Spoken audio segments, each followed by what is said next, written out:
Global Ethics Corner from the Carnegie Council. Are we watching the end of Europe?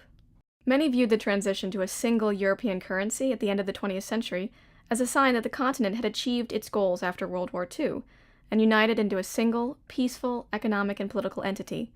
Many presumed that Europe would simply continue to expand, eventually bringing peace and prosperity to the continent's most troubled corners, including the Balkans, the westernmost former Soviet states, even Turkey.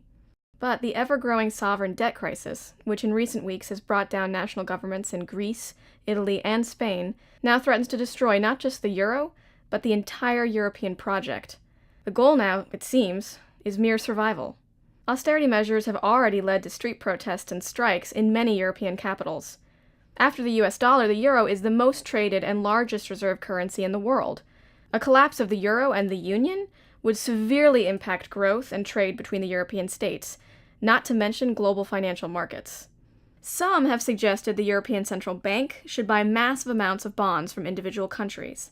That way, the theory goes, finance ministers will have the cash to stave off catastrophe, while bringing Europe's numerous national economies into tighter fiscal union.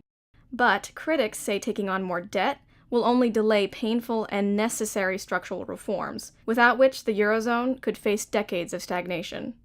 What do you think? Is bond buying by the European Central Bank the only option for saving the European project? Or will it simply add fuel to an already raging fire?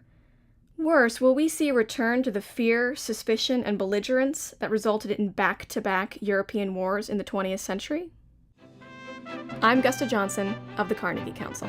Made possible by the Carnegie Council for Ethics and International Affairs. Post a comment at www.carnegiecouncil.org.